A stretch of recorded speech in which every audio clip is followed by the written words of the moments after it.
All right, welcome to episode 28 of Seize the Moment podcast. And today we have a very special guest. We have Liz Dorval. She's back. Welcome, Liz. I'm back. And today we're going to talk about the prevalence of loneliness in the age of social media. Yep. Yes. So, hello, Liz. Hello. How you doing? So what's up, Not Liz? bad, you? I'm pretty good. It's a good Sunday morning. Sunday afternoon. And it's super warm outside. Mm-hmm. Uh-huh. All right, so Liz, you were telling us before about a book that you were reading about loneliness called Bowling Alone. So Yes, by this is a Robert book. Butler. Yep. And so in just kind of for our audience and kind of in psychology circles and kind of even in the kind of mainstream, the book has been pretty popular, I think, since about the 60s or 70s. And interestingly enough, it's kind of been it's sort of been the platform for us to understand social isolation for obviously these decades. And for Liz, it really impacted her from what she told us, and we wanted to obviously focus with her on some of the ideas that came forth from that book. Liz, what do you think? Sure, yeah. Bowling Alone was originally an article published by Putnam in 95, and then after that article, he expanded it into a full-length book that goes into more detail, and it explores increasing the increasing prevalence of loneliness through the decades because of this decrease in social capital. There's less social spheres that people can gather in, and so it's been slowly I'm sorry. It's been Hey, I slowly messed up too. I decreasing. hear you. Actually, I wanted to ask, what do you mean by social spheres? So it's he separates it from trade unions, religious organizations, organized sports, and just places that people can go and meet each other and foster a sense of community. And when all of this declines, he goes further in saying that it impacts kind of the thread of democracy in a society because people aren't really engaging and cooperating with each other. It's this increase in individualism. Yeah, and how come you chose bowling? Why was that the theme of the book? Oh, right. So he uses bowling leagues as a main example to illustrate how organizations have been declining. So, in the 60s and 70s, bowling leagues were incredibly popular. And then you see this decline where people are no longer bowling together. They bowl alone. Yeah. So. That should be the sequel. What? Bowling together. It's like the happily ever after. Yeah. And what's so wild about that book is seriously how prevalent it is. I think he wrote it in the 60s or something? The article came out in 95. Oh, in the 90s? Oh, wow. What book am I Yeah. thinking about then? Crap, then I don't know. Never mind. Wow, that was a blunder. But even still, even the 90s, I think that's still pretty significant. So, Liz, from your perspective, how do you feel like social media, if at all, contributes to loneliness? Social media hasn't it's not the root cause of increased loneliness in society. The book really goes into how it really kind of started declining in the 60s. Yeah. That being said, social media has definitely exacerbated the problem. It's really accelerated it. And how so? Well, I can give a couple of examples. So I'm going to focus on millennials for now. We can definitely have a talk about intergenerational loneliness, but for example, our demographic, a third of millennials report being lonely. Wow. A third. And a quarter of millennials are unable to name a single friend. Wow. Yeah, it's staggering. Is this in the United States or? This is in the United States. Yeah.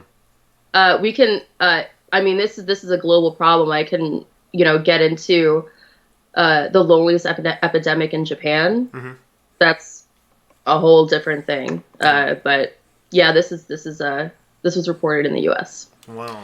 Damn, because here's the thing. I used to think that, at least loneliness, living in New York, since there's so many people here, it's such a densely populated area. And you know about Dunbars Number, right? No, what's that? So for anyone who's never heard of Dunbar's number, people are used to living in groups of 50 to 100 to 150 people, the maximum 150. And they call it, I believe it's called 150 person icon consciousness, something like that. Long story short, the idea is people usually... like back in the day, people used to live in groups of like 150 people, and everybody knew who each other was. They knew everything that was going on in their lives. They were a tribe, right? If you live in a densely populated area like New York, I mean, there's so many people that it's like kind of hard to know someone. I mean, unless you have people close to you in your family, and the way it's structured is that you know people. Right. But otherwise, there's so many different people that, like, let's say you get on the train, you're going to be on the train with a bunch of people you've never met before, and probably most likely every single day that you get on the train. And sometimes you might see the same people, but most likely not. So it kind of feels very isolating in that sense, because it's not so well knit as like those tribes of 150 people and stuff like that. So, I mean, I imagine that certain towns, there are people who know each other, right? But then places like New York, like cities, especially with social media, you're not gonna really know everyone. You're gonna get to know people on the internet who don't necessarily exist near you. Right. But then it's not the same kind of relationship as somebody who would be right next to you. Yeah. Yeah. And so, Liz, what do you think about that? Like the fact that even though we're more connected than ever before, it seems like we're also more isolated. If not more isolated, at least as isolated as we've always been. Well, I mean, I really like what Alen said, because we are evolutionary wired to only have the bandwidth to support 150 connections, quality connections. When you're mostly communicating through social media and you have 1,000 friends, yeah, you're kind of going back and forth with each other, but you're not really fostering the sense of intimacy and trust. Yeah. So it can be very shallow and very rapid, and it's not like, you know, you have these 1,000 friends, but are they going to help you move? Are they going to help you in a time of personal crisis? Can you trust them with something intimate and important to you? Yeah. And 9 times out of 10, you can't. So you're not really getting that connection, that quality connection that really results in a true friendship. So because it's all kind of cheap, I think that really kind of drives that sense of isolation and loneliness, because you're still not getting what you need, and your mind kind of goes into this kind of sense of panic, because it's like, why aren't I feeling better when I'm communicating with all these people? Yeah, it's quantity over quality, essentially. You would think that when you have so many connections, that you're connected to so many different people, that you'd be more fulfilled, actually, because you know more people, right? But if you don't really like, what does it mean to know someone? To really know someone? That's a really good question. Yeah. So I mean, speaking to Liz's point, right? Like somebody who will help you move, somebody who kind of cares about when you have like a deep issue. Sometimes if you don't know somebody so well, to bring up something very serious might just put them off. You know, not on purpose. It's not like it's anybody's fault, but. Yeah, unless it's somebody that you really are close to, you're not gonna, those things that really matter, they're not gonna necessarily come up. Yeah. But, is it impossible to foster deep connections, even in the age of social media? I don't think it's impossible. I just think it's more challenging. But I think it's a challenge. Yeah. You know what's also interesting? What I found, like, with writing my blog, is that so a lot of the times, and for me this is kind of a problem, I guess, in a sense, because I've used it as a replacement for intimacy. So, like, for me, look, you know, kind of just to be honest, I've struggled with pretty much vulnerability for the majority of my life. And so I kind of use this blog, right, to talk about these deeper aspects of myself that I necessarily wouldn't talk to even probably some of my friends about. And so for me, what I actually found is that when it comes to social media, when it comes to just random people on the internet, like, I've gotten pretty decent feedback for, like, you know, the stories that I've shared about my life. So I think, obviously, on the one hand, social media is super shallow, like, just obviously as regular kind of your ordinary relationships are, unquestionably. But I also think for me, for a lot lot of it is that like I was able to also not necessarily foster deeper connections, but definitely have these sort of intimate dialogues with just people I would have never met otherwise. And so for me, I felt accepted on a deeper level, whereas I probably wouldn't have, like, let's say, in the real world, and not because of the people in my life, but just because of my own unwillingness to sort of put myself out there to that extent.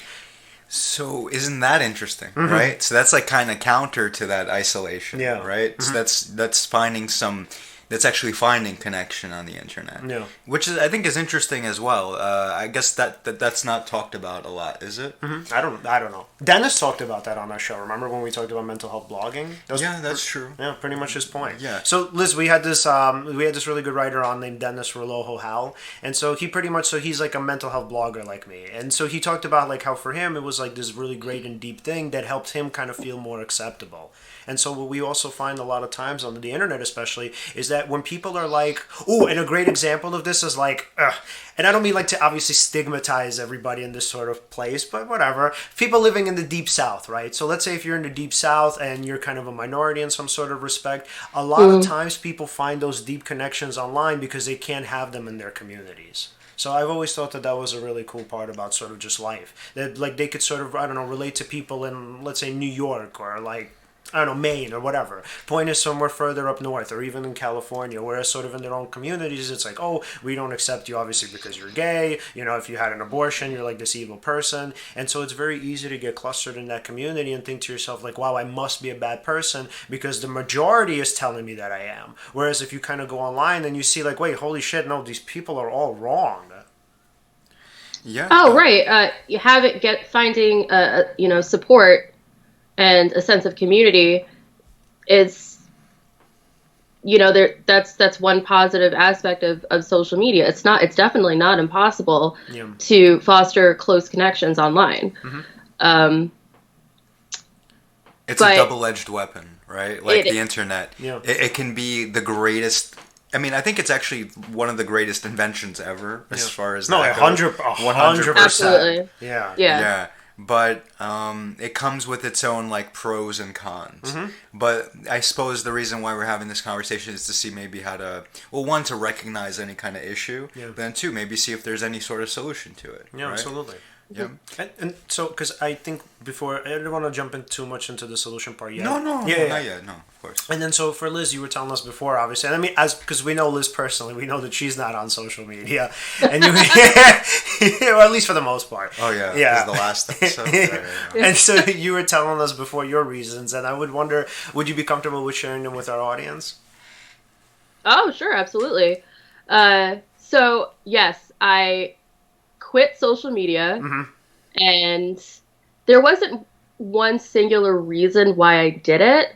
I can list off some reasons. One, it was incredibly time consuming. Yeah. And I felt very anxious and on edge a lot. If I posted something and then someone would respond in a negative way, and I felt like I was giving a lot of emotional energy to that, and it was just something that I didn't need. The way that our data is bought and sold, and the longstanding privacy issues, especially after Cambridge Analytica and the 2016 elections and all of that, that kind of gross violation was very unsettling to me. And I felt like I wanted to have better substance in my life. And all of these things combined, I just kind of got off of it, and I didn't give any kind of warning. I know that some people, when they like go on like a Facebook fast and they quit, and they'll throw up a status just I am deleting my Facebook in 1 month, and then I'm deleting my Facebook in 2 weeks. I know somebody like that. And and here's fuck all of you. And here's like all of the ways that you can contact me, up to and including like passenger pigeon, and like people are just like that. And I was like, oh, like fuck it, I'm just getting rid of it. And I ended up getting like concerned texts from people, just like, are you okay? What happened? And I'm like, I'm fine. Like, not, and some people were coming up with like different theories of like why I left. Like someone asked if if like Facebook banned me for like political activities. I was like no, I just left. And I was also like I worked as a social media coordinator, so I was sitting on it all day, and then having to like come home and feel obligated to like open it and, tell everybody how my day was just like, it was too much. And I mean, I'll be blunt here. I'm sorry. Like for the majority of people that were on my social media, like I couldn't give a damn how their day was, and they couldn't give a damn about how my day was. It was just, it really wasn't worth it. Yeah. And how's your life been since? It's been pretty good. I feel like I've definitely gotten a lot more social, and I do things like talk to people directly about hanging out, and I go outside and I read books, and if I don't want to hear all the political chatter, I don't have to. I just walk away. I don't get any notifications on my phone or anything. Yeah. It's been the biggest difference I found is that my anxiety went down, and I feel more independent. I feel like I don't have to put on a show for other people every day to prove how like well I'm doing. I don't have to. I don't have the desire or the need, and it's very liberating. And do you feel like for you it could have been a stepping stone? Because I know that happens sometimes, let's say for people like me, obviously, but I just mentioned. Like for people who struggle with intimacy, like for me, I feel like just the blogging itself is like a stepping stone to intimate connections. So like when I blog, right, and sort of I get decent feedback, I'm like, oh, holy shit, like people aren't going to judge me in the way that I thought. Now I could maybe tell this stuff to some of my friends or like somebody I'm dating, and I'll probably get a similar reaction. So I wonder if for you, you think that it's possible for social media in that respect kind of way, or rather in your life, if that was the case, or could have been the case, that social media was like a stepping stone for you to put yourself out there as well. Like put myself out there in the real world? Yeah, like sort of to start social. Like it's like kind of like you deleted it because now it's like it served its purpose. You no longer need it anymore. Oh, that's a really good way to put it. Yeah, I suppose so. Yeah, I mean, I didn't really think about it that way, but I think you're right. Yeah, it's like we will go from the virtual likes to likes in the real world. Oh, yeah. Yeah. You get real likes. You get real likes, right? Yeah. People are like, oh, I really like you. The likes that matter. Yeah. And it's like you can internalize them rather than have them on some digital platform. Yeah, like friends. Yes, but, actual friends. What? No, like actual friends. Not virtual friends. So, I mean, Liz, actually, I could really relate to you as far as how draining it was to always post on social media. I feel like it's like a draining of like certain resources, like of your time to really, put something out there, at least in order to get likes. You know what I mean? In the sense of like you kind of want somebody to react to something that you put up.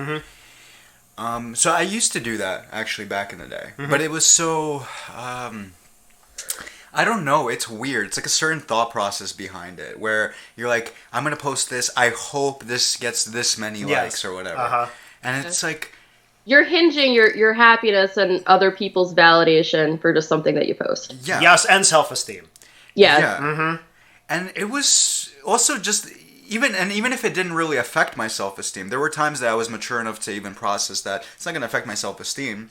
But then even then, it's just like still, it's like a use of your time for something that, I mean, I don't know, it doesn't have any real impact on your life. Not so much, maybe in minute little ways, right? But then I still use social media. Like I still have my own Facebook account. Yeah. But like every once in a while, I suppose I'll browse it, right? So maybe in that sense, it's a waste of time, unless I see something I like, right? Yeah. But I don't have the same relationship I used to, where I would just constantly post in order to get likes. I would just maybe if I see something I like, an article, something new happened in science, I'll just like share it. Oh, so I don't really care about the likes anymore. Right. So the point is to share information with people. Yeah, and then another thing is, there were things I used to. Whoa, once upon a time, back in 2012, around the whole long time ago. Yeah, well, not too long ago. It depends, but right. So around that time, I would share a lot of like those memes where it's like you can do it, or like the motivational stuff. Yeah. And for me, it was a great time in my life where I like discovered that stuff, and I loved it. Right. Yeah. But then I realized like, whoa, why am I sharing this with? Because I used to think like, no, I want other people to be like influenced by these memes the way I am. Yeah. Like, whoa, it's we're in the age of memes. Hang now. in there, kitty. Yeah, like stuff like that, little kitty, cute. But anyway, yeah, but I realized that people didn't like that. Not a lot of people liked that or resonated with that, right? Yeah. Then I realized like, hey, if I'm gonna post stuff like that, at least have a page that people who would like that page would want to see those posts. Yeah. On my own file with like 300, whatever, however many different friends, 500, whatever. Yeah. For them to see like these things that I kept posting that personally were interesting to me, it was. You could say it's good to share what's personally interesting to you, right? Because you're putting yourself out there. Yes. But on another level, it's like, hey man, like half of these people are not into this. Why not just make something where people who are into it would then like it, or at least it would come up in their feed. So I started posting even Mark less. Zuckerberg already thought of that, and that's why it's like. The news feed has changed to more like group-oriented activity. Yeah. Yeah. So That's Facebook is trying, but I like the groups on Facebook. Like sometimes if you find them? if you find we're in one, we're in a few. What are we in? What is one of the ones is like positive psychology. Oh, okay. I like guess that? I'm in it literally, but not like actually. Fair enough. Yeah. Fair enough. But then even to gravitate towards groups like that, at Yeah. least you find something like it's like, oh, there's a community of people who are interested in like a certain maybe topic that you're. Oh, that's true. Yeah. I'm in like a Joe Rogan Experience podcast group, and then they share the most hilarious memes, like Jeffrey Epstein didn't kill himself memes, and that's just hilarious.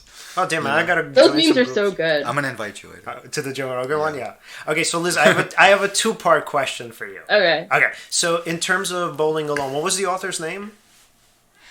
Robert Putnam. Oh yeah, so Robert Putnam, right? So in your understanding, how is it that he diagnosed, or rather, when you say that individualism, okay, let me see how I can ask this question. When you say that individualism is pretty much the source of kind of the loneliness epidemic, right? I'm wondering how is it that he linked the two concepts together, and then also how do you see individualism manifesting in social media?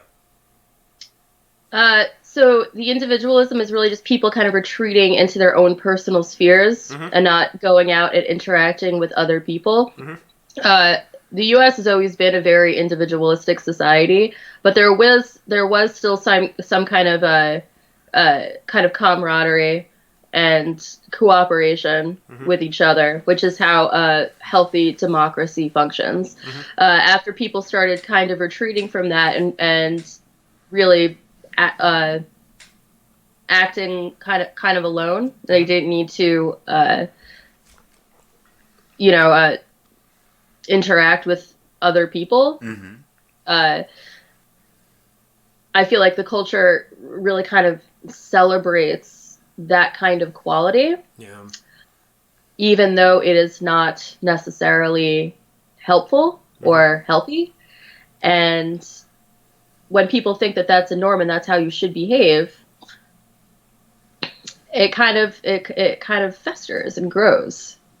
And now, with the invention of the internet, as wonderful and beautiful as it is, people don't really see the need to do that anymore. And especially, I find our generation fascinating because we are really the last generation to grow up and have most of our formative years without social media and before the internet became ubiquitous. The very last ones, no one is ever going to experience that again. They have no frame of reference of how it was before. And they're going to think that this kind of internalization and mostly communicating through a screen is just how it is. And they're going to lose the ability to connect with other people and to be uncomfortable outside. And that's a really huge one. And we're prone to it. Gen X and the boomers are prone to it. When you're in, if like you're going to a party and you feel like a little weird and uncomfortable, and you just like, just pick up your phone and you start browsing through it just to kind of remove yourself from the situation. So you could be in a group of people and then completely isolate yourself because you don't feel comfortable. But you have an easy way out. You have your phone. Yep. Right? So we're like, it's like exercise. We're kind of losing that ability to just talk to other people, even if we don't want to. And if we lose that ability, the younger generations don't stand a chance. They don't. And it's not their fault. Yeah. That's interesting. Literally the only world that they know. Yeah, and it's like, who would actually teach them how to socialize if we don't know how to socialize? And here's the thing, every time I tell them to get off their phone, to like... Okay, boomer. Exactly. Shit, he knew where I was going with this. Yes, that's what they say to me. Yeah. They say, okay, boomer. I'm like, damn it. Okay, boomer. No. We got to come up with a comeback for that one. Oh, God. I'm not a boomer. I know. You're a boomer. You're a boomer. Okay, boomer. So, and then in terms of social media, do you think that in somehow, like, it, I guess what's the word I'm looking for? It in some way kind of fosters individualism, or do you feel like we become more rigid and more rugged in our individualism through social media, or it makes it much more or much easier for us to manifest those traits through social media? It definitely makes you want to be more individualistic, because if you have an edgy opinion, you get more likes, you get more clicks, you get more attention. And, just, posting something like, I had a great day with my friends. Like, that's not, that's not going to grab your attention. So, people are trying to be as interesting as possible. It's a facade, and how am I going to phrase this? It's like on Instagram where everyone is like a little mini celebrity.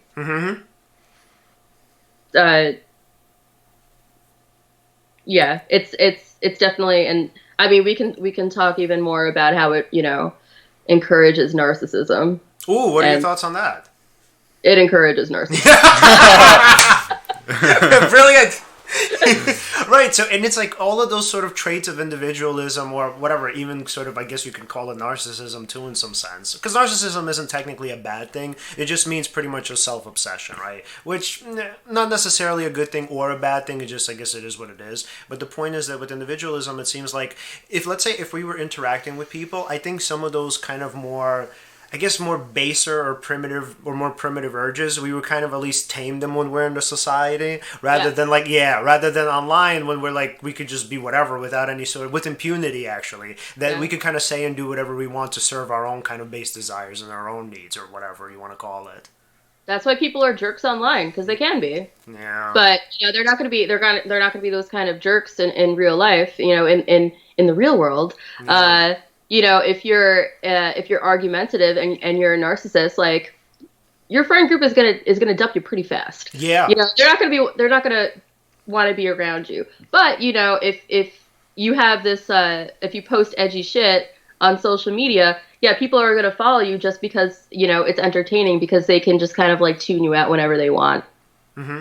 And they don't have to deal with you on a personal basis. Right. It's just like I think everyone like follows someone who is particularly argumentative and argumentative and calling them like a villain wouldn't be the right word, but self-indulgent and just like aggressive. Yeah, mm-hmm. Because like everyone, I feel like everyone follows someone like that just to post like popcorn gifs and just see where it goes, like mm-hmm. The fight in the comment section. Yeah. But it's the whole world, can't be like World Star. Yeah. So I'm gonna be devil's advocate here for a sec, because he's argumentative. See, and aggressive. Oh, okay. But anyway, whatchamacallit? Yeah, no, I like in the sense, so I see how it's created a big problem. Like everyone's kind of thinking that they're a celebrity, like a mini celebrity, let's say on Instagram, right? Yeah. But I feel like the sense of autonomy that the internet has given individuals is actually kind of empowering too, because everyone's kind of like a mini king or queen. No. But hear me out. I hear it. Because you feel like kind of like you have this sort of sense of sovereignty on the internet that you don't have in the real world, and getting to exercise that. For a lot of the people who feel powerless in like their actual life, it is very interesting what it does to their psyche. Now, a lot of people are gonna be nutty little tyrants and dictators on the internet, of course. So I think that is a huge problem, and I do agree with you guys as far as that goes. I'm not like being devil's advocate, like saying you better not be. Yeah, but whatchamacallit? But there is something to that that autonomy, because, for example, like the fact that you could create your own blog and post it on the internet, right? How amazing is that? You put out your own content. You're kind of in control of what you do. There's no gatekeeper who's telling you like, oh, you need to go through me in order to get your info out there, right? And like, there's nothing necessarily wrong with gatekeepers, but I feel like when there is no gatekeeper, the it's more authentic. And also there's opportunity there, right? Like, let's say somebody like Joe Rogan, right? His show, if he wanted to do a show back in the day, he'd have to sign with some company like Sirius XM, for example.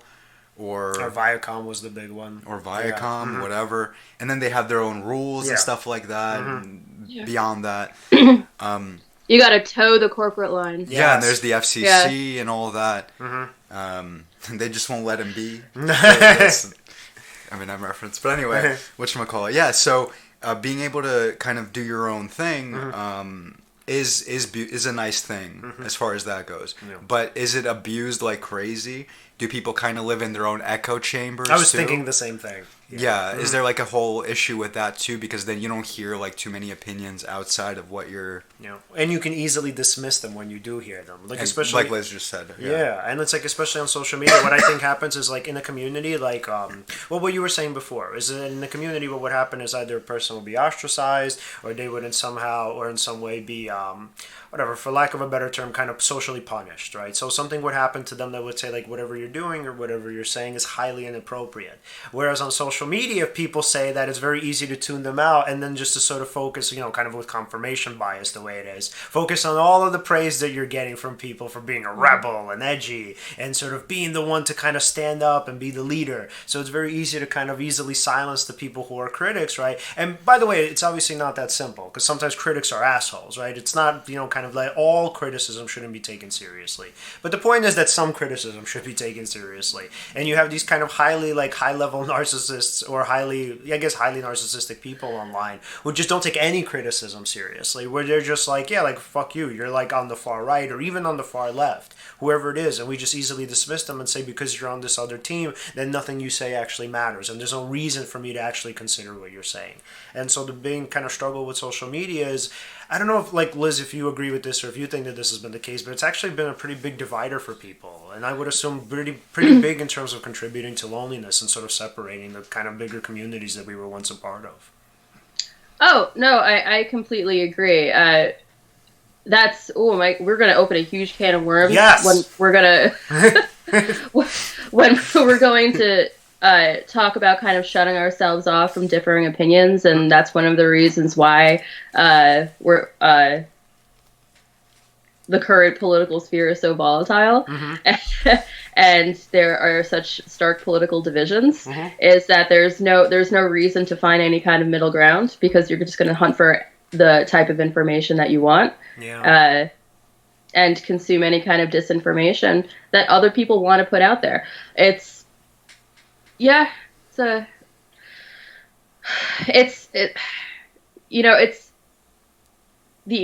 social media and the internet has evolved so quickly that we didn't even realize that it's been weaponized. And we have no idea what to do with it.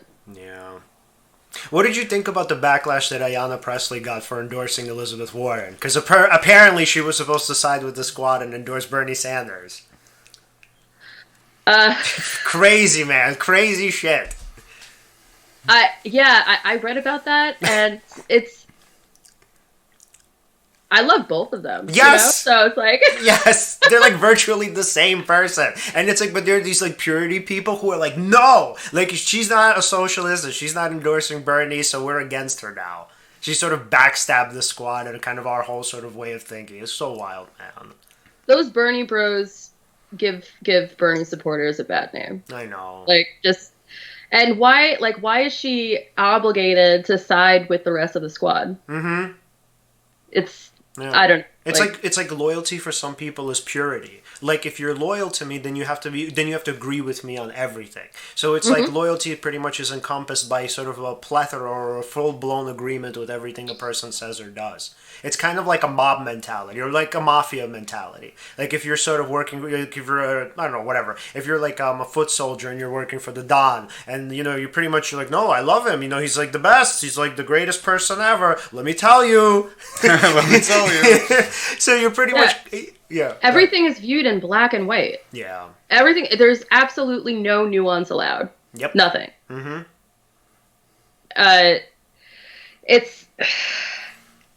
And if there's no nuance, and everything pure... And especially in politics, everything is shades of gray. Everything. Yeah. And there's no way to have any kind of substantive conversation if you can't discuss those nuances. Yeah. I'll tell you what, we did find one little solution to that. So people like Andrew Yang and Bernie Sanders went on Rogan's podcast. Yep. And over there, it's a long form conversation. There's no sound bites there. There's none of that whole clickbait thing going on. It's literally a full blown conversation. With pretty thoughtful questions being asked and like a back and forth. Yeah. And I think we need more of that, actually. Yeah. That's Yeah. really... We really should, and people need to learn how to have a good attention span again, so they can sit down and listen to it and think about it. Oh, but here's the thing. Actually, okay, I got excited there for a second. So the fact that... Yes? The fact that things like Rogan's podcast are popular, that means actually that there is a demand for long-form conversations, which was previously misunderstood. I think marketers in general underestimated what it is that people kind of want or what they yearn for. Right. And actually, the fact that they do accept a medium like podcasts in terms of like being an hour, 2 hours, 3 hours, even as long as 4 hours. Rogan has done something like that before. And millions of people actually listen to stuff like that. So I think it's just a matter of, time, actually. Because, for example, if you look at, I'm really harping on Rogan specifically here, but whatever. If you look at his show now example. compared to 10 years ago, the amount of people who are listening now compared to then it's in the millions. Yeah. So I think it is just a matter of time before his show and other shows that will be featuring the kinds of nuance that we kind of didn't know we craved. It'll have its own momentum. It'll have its own influence on us. Like, it just... I don't think it's something that's instant, unfortunately. I would love for there to be like this one thing that happens that kind of galvanizes people. But that's kind of like wishful thinking. And what I like about what you're saying is that we're shifting into the solution section. Yeah. And so I think that's definitely a great kind of piece of advice for us, right? To sort of hear or to have kind of long form dialogues where we hear kind of not necessarily even opposing views, because technically like Andrew Yang and Bernie are not even like that far apart. Even with Tulsi Gabbard, as much as hated as she is, she's actually not as like liberal as people actually think. As far left as people think she is. So didn't she cancel a rally to go speak on Fox News? Yeah, she did. So technically, yeah. So she's now using Fox News as obviously a platform, for targeting other Democratic candidates. So I mean, look, it's a shitty strategy, obviously, because it's pretty unethical. From her perspective, it's obviously brilliant because she's like, yeah, why wouldn't I use this platform to attack other people? So if I had to guess, what I think she's doing is now she's targeting independent voters. But whatever, that's like a conversation in itself. So I mean, just as a little aside on that. Yeah, there's probably some kind of purpose to that, right? So I get brilliant. it. Like Liz, it sounds like you probably don't necessarily like that she canceled her rally. Like, if I'm not mistaken, that's kind of the vibe I'm getting.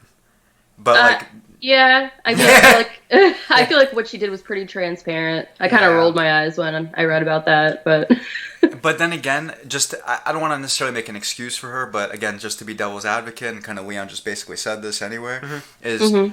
Maybe maybe she thinks it's necessary, like, strategically, just like as far as how many people she's gonna kind of be able to speak to, so to speak. Oh, it's definitely necessary. Oh, for sure, yeah. Yeah, she's in desperation mode. Anything is necessary. But the point is that, like, do you put aside your morals for winning an election? Yeah, but yes, morals. You do. Why? Because they like to do sound bites and manipulative. Yes. I hear you, but so does every news. That's not true. No? No. MSNBC does not do that. They're definitely like, don't get me wrong, they're more liberal, obviously, and so is CNN, but the point is that they don't manipulate. So the whole fake news garbage, it's actually more geared toward Fox News than it is in terms of any of the other news stations. So they don't do stuff like that. That's what I'm saying. And the only reason why they had Tulsi Gabbard on is literally because they used her to attack fucking Hillary Clinton, who's like not running and hasn't been running in years. Crazy. So it's like pretty much they're using each other, which I guess is cool, but the point is that her purpose is pretty manipulative.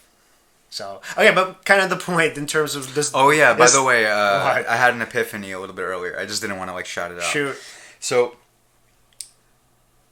right, so we were talking about, like, what might be a solution to, like, the fact... Because Liz said this earlier, there's kind of these shallow relationships that kind of happen online. Yes. Right? Shoot. I think... podcasting, actually. I mean, look at literally what's happening here. I mean, Liz, we know each other, we see each other in person too, so fine, fair enough. Yeah. But, yeah. These are facts.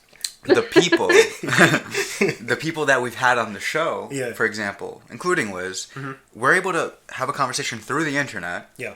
A long-form conversation, not like these little things where you just have like a comment and then somebody reacts and all that. Right. So actually, we kind of taken out the shallowness by having these conversations. And yeah, I agree with you. Like, a lot of the guests, it's not like we communicate with them all the time afterwards or anything like that. But still, that is something on the way to forging those real connections. Absolutely. Yeah, and so we might, like you said, we might have shifted into finding the solution, actually. Yeah, most definitely. Podcasting is definitely a form of it. Yeah, or it's wishful thinking. No. I like to, by the way, put every perspective out there on what it is that I might be. No, I hear you. I think and what I was thinking is also like for my blog. So for me, in terms of like fostering intimacy, like kind of I said before, that blogging was just a way for me to kind of put those deeper parts of me out there. But I think just in general, what I found is that, so like initially when I started blogging, it was pretty much for me. So it was, for catharsis, right? So I was like, if I just kind of spew all the stuff that I'm going through, like it'll just be out there and maybe I'll feel better, right? So kind of little by little, I kept getting sort of good feedback. And then I realized, holy shit, like there are all of these other people out there that are going through these same things. So then I kind of shifted my perspective. Well, not shifted, let me say that's not true. So I kind of added on to my perspective. So it went from, let's say, just sort of blogging in order to let's say, kind of have some level of catharsis, or in order to kind of put myself out there just for the sake of it, to sort of release those pent-up parts of me. But then I also realized that if I put myself out there, it'll sort of help people identify with my experiences and realize, like, hey, holy shit, I'm not alone in any of this. So it's sort of like I had the dual goals of blogging. And so what I think is that, like, in terms of, yes, podcasting too, and then blogging as well, that if we become more courageous and more able to reveal those deep deeper parts of ourselves, that then, look, we could pretty much do what Liz did and use social media as a kind of platform for more intimate personal relationships, where it's like we kind of use it to say like, okay, you know what? It's like kind of entering a pool, right? I'm going to test the waters a little bit. I'm going to share these parts of me that I wasn't able to share in real life with the people around me, just to see what the reaction would be that I would get. So like in terms of blogging, it sort of has the dual kind of, the dual kind of outcome, where like with blogging, I get a good reaction and then I feel better about myself, but then also the person who identifies with me on the other end feels better about him or herself. And they think, oh, holy shit, now I can share these parts about myself too. And then maybe if we form this deeper connection online, we could say, you know what, let's like have coffee or something one day and like have a conversation, because now I don't feel intimidated by you. And you could be like, yeah, I don't feel intimidated by you either, because we seem like we're going through the same shit, which obviously sucks, but at least we're not alone in any of it. And so it's like, I think if from my perspective, the key to kind of using social media as a platform for, let's say, alleviating loneliness or fostering community, it would literally be vulnerability. Just being able to share those parts of yourself that make other people go, wow, oh my God, I'm going through the same things. Yes, one important solution, and I have a few different ones, Sure. is to utilize social media for what it really should be, and it should be a tool. Mm-hmm. It's incredibly effective as a tool, but the problem is that people use it as a replacement. Mm-hmm. I know that I've really been harping on social media a lot, but it's done wonderful things like mobilizing protests. I remember that's the only reason why the Green Revolution in Iran was so successful. Mm-hmm. They mobilized through the internet. Same with the Arab Spring. And I mean, Hong Kong has some issues with, I mean, we can get into the Great Firewall, but mm-hmm. there's a lot of good if it's harnessed the right way. Mm-hmm. And there's also a lot of destructive ways that it can, but what do you think about specifically? Like, what would the strategies be to harness it correctly? It's helpful simply to limit your use. Mm-hmm. There was a study in the Journal of Social and Clinical Psychology mm-hmm. That was published last year that limiting social media use to 30 minutes a day mm-hmm. is enough to reduce feelings of loneliness and depression. Oh, wow. And when you have that kind of limited time, mm-hmm. you try to use it correctly mm-hmm. instead of just mindless scrolling. Yeah. And that's really the most important first step that you can do. There was this other study done in the American Journal of Preventative Medicine mm-hmm. that's users that visit social media 50 times a week mm-hmm. Have like 3 times the likelihood of reporting feelings of social isolation. Yeah. And if you have that app on your phone and you just like constantly open it up, you're definitely going to exceed 50 times a week. Mm-hmm. At the least. Mm-hmm. That's really a good first step. And you have to identify what you really want to get out of it. Yeah. Do you want to use it for event planning? Mm-hmm. For politics, maybe to organize a group, or are you just posting like frivolous stuff? Like, what are you seeking? Are you really seeking likes? There's one good thing that Instagram is getting rid of likes, which I think is really great. Yeah, and so it's definitely gonna help. Yeah, I think so too. And I think a really good segue from that is into something that Dr. Craig Malkin, who's a psychologist and expert on narcissism, once said. Or he wrote about it in his book, Rethinking Narcissism. So he essentially said for social media to be like, or to reach its full potential, what we should do, right, in terms of having it be effective in terms of forming intimacy.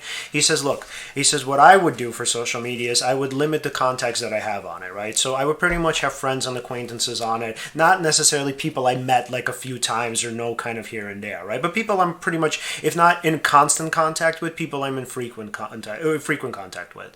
So for him, he said, if we were to use social media on the both ends, right, he said he thought that it would be really helpful. And what he meant by that was that on the one hand, yes, you would use it to share your successes and your accomplishments like we already do, right? Because the point is that we as kind of creatures, we want praise and we want validation. The problem is when we are sort of stuck in that place and where all we want is praise and all we want is validation, right? Mm-hmm. So he says says on the other end, right, it's okay to share the vulnerabilities too, and to share when you aren't sort of happy and when you aren't going through a good period of your life, where you're pretty much opening up to people and you're saying, hey, no, it's not that I'm better than you, right? Here are the parts of my life that are essentially bad, and here's where I need support and I need help, and then you would offer the same thing in return. So it's a sort of more holistic approach to social media, where we're using it twofold, right? We're using it obviously, oh, and by the way, I'm sorry, threefold technically, because then on top of getting support from people and getting validation, you're also doing the same thing in return for others. So the point is, it becomes this network and this bigger community. If I don't know what Zuckerberg intended, obviously, but I'm assuming it's more in line with what his expectation for Facebook was initially. So for Malkin, he says essentially that we could kind of use it as this community of people that, like, because we can't obviously because life is so busy, right? We can't necessarily get the things that we need out of our communities on a daily basis because we're kind of busy with work, family, etc. So the point is that you use this to kind of or to foster a kind of broader network with people in order to get the things that you need as a human being. But he says be really careful, right? Because you can't really just sort of veer into one of those three spectrums, one of those three like points, right? So he says what happens is that essentially, if obviously you only use it for validation, then you're a narcissist, right? And you're unable to be vulnerable. If you only use it to be vulnerable, right, pretty much you're kind of needy, right? I'm not sure if he said this part, but I definitely think so, because there are people who only use it to, like, complain. But then then for support, you don't really get that. Nobody just uses it for support, unfortunately, or at least most people don't, to support other people.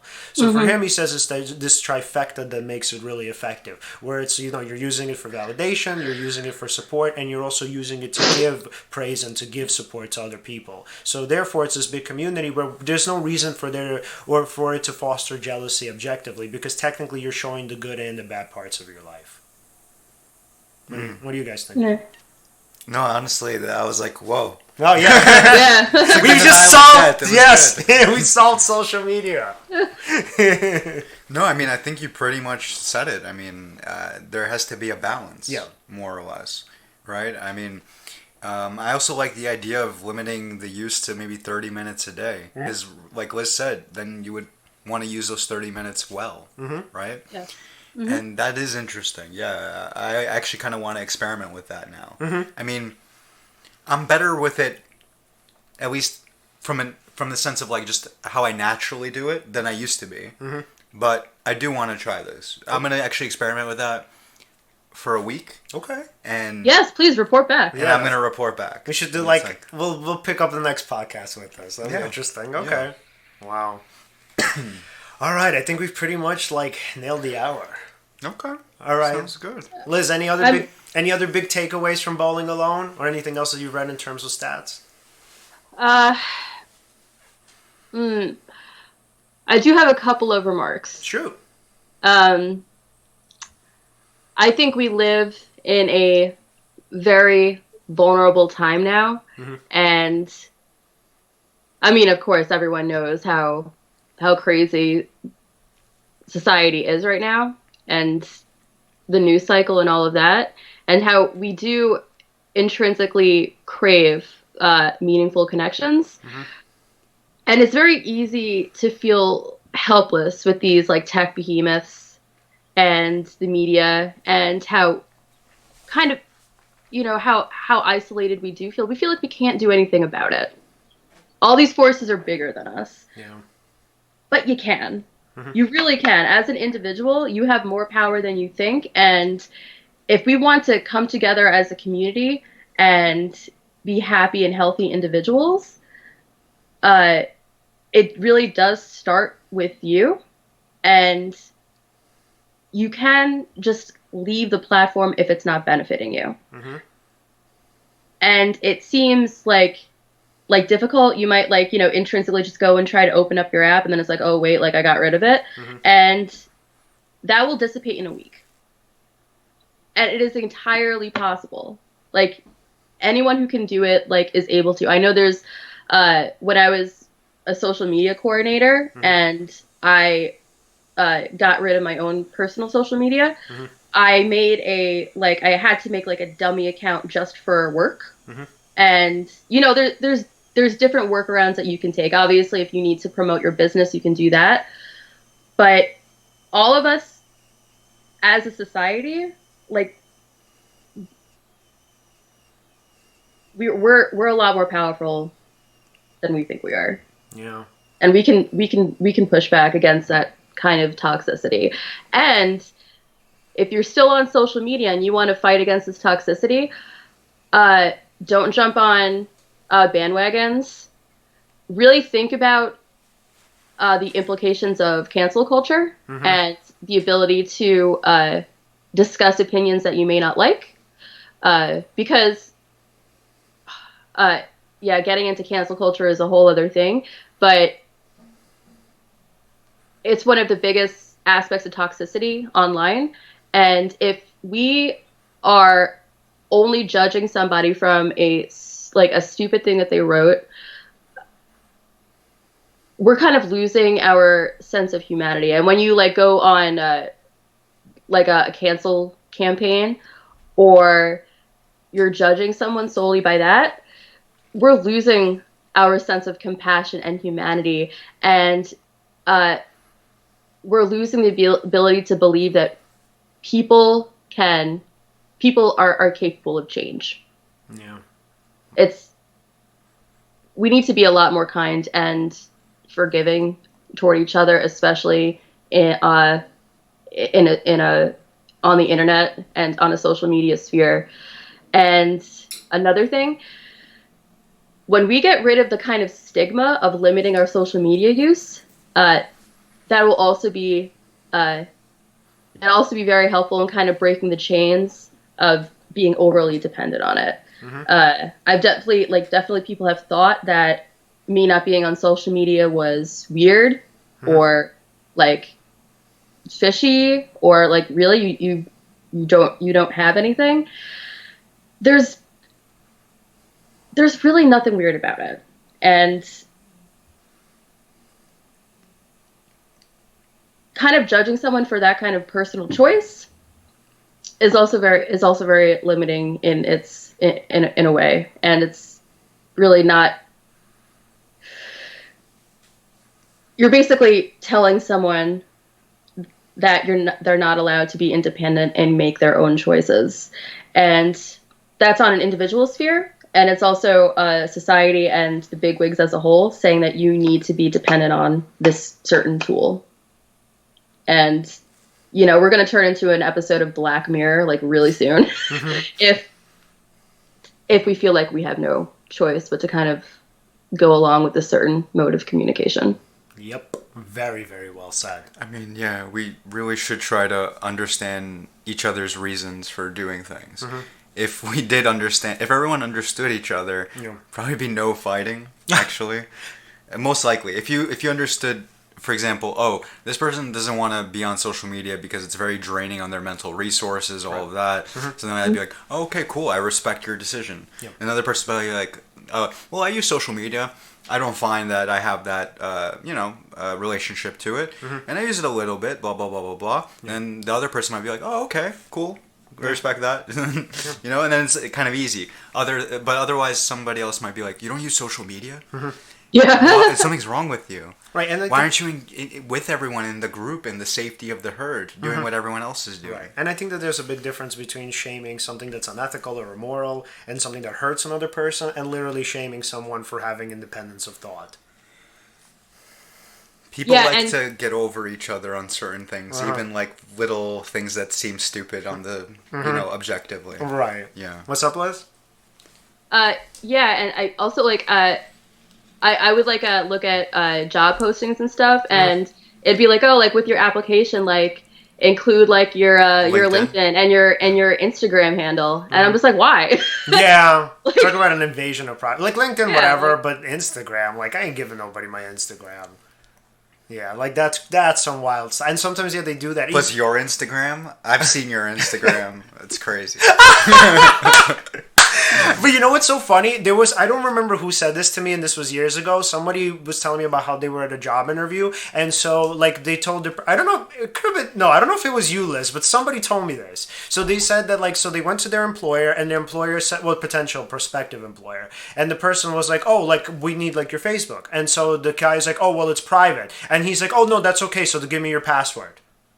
I was like, what? Like, somebody literally asked someone for their Facebook password. They're like, yeah, that's cool. They're like, you can keep it private. Just give me your password. It's like, wow. Yeah. What do you have to hide? Uh-huh. Yeah, so wild, man. Yeah, you really shouldn't have access to that kind of info. Yeah, and especially because like my Facebook is private because like for the most part my social media is like for the public because obviously I'm a writer, we do the podcast, so like everything, most of what I put out there is for public consumption. But my Facebook is private. Like you actually cannot find me on Facebook because that's literally meant for the people that I actually like really like am in touch with. So yeah, I wouldn't be comfortable with some like employer saying, hey, like we need Instagram, Twitter, and we need your Facebook password too. You know what we could talk about next time? Because Liz said it is another whole thing and actually makes sense to me. Cancel culture. Okay. Because we kind of do live in almost like 1984, like an Orwellian... Yes. It really is very Orwellian now. It's like kind of like the thought police. Mm-hmm. Yeah. In a way, yeah. Like there's certain things that you can't say, otherwise like we won't allow it. Yeah. There's certain words you can't say either. And it's like... And I also...